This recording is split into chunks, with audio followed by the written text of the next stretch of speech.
Hi, welcome to the project table. Today we are going to be making the cheerful quilt. This is Pat Sloan's March Block a Day pattern. I will leave the link in my description box. You're going to need background and you're going to need an accent color. I have chosen a pretty subtle color palette since it's called cheerful. I wanted to get that yellow in there. You could make it pretty scrappy. You just want to make sure that your accent color pops a little bit so that you can see that secondary pattern that we're going to talk about at the end of the video. This quilt is made up of one block on repeat. Each block has 2 units. For our first unit, we need to make a 4 patch. So we are going to need a 2.5-inch strip of the background and a 2.5-inch strip of your accent fabric, and we will sew those together. Once you have your strip set together, then you're going to subcut that into 2.5-inch strips. You are going to need 4 subcuts for each block.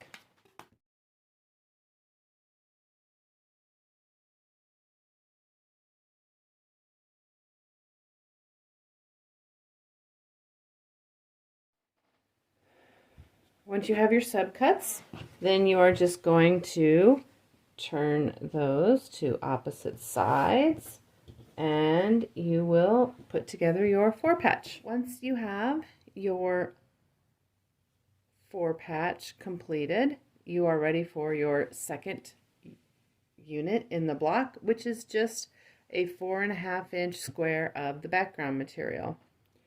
To put the block together, you put your background squares in a corner and you put your 4 patches in opposite corners, making sure that your accent color is coming straight through the diagonal, and then you create another 4 patch block that you end up with, and you just continue to repeat that to make your quilt as big as you want it.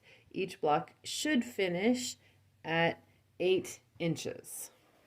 For my quilt, I did 36 blocks so I could have a nice 6x6 square quilt, making my inner portion of the quilt 48 inches square.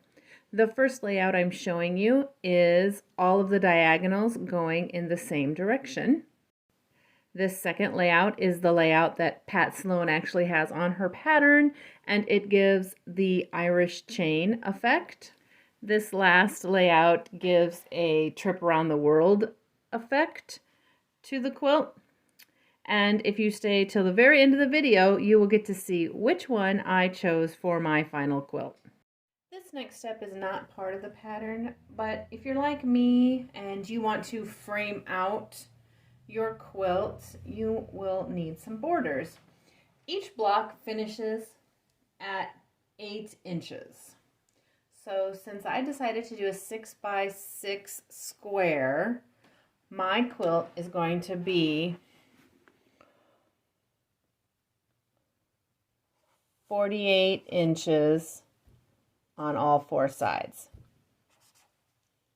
That's going to give me 192 linear inches that I need for my border. And I'm going to divide that then by my width of fabric. So I know I need 5 strips. I'm going to use 2.5-inch strips for my border. So 5 of those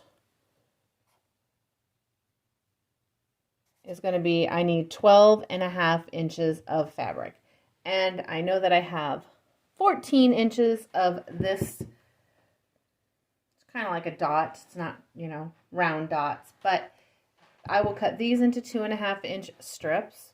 So all those strips to the sides of my quilt, and then my quilt will end up being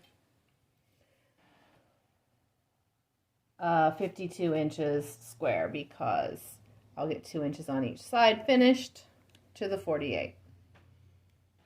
That's a pretty good toddler blanket, or maybe even a throw, depending upon your adult. And here is my final quilt. Ta-da!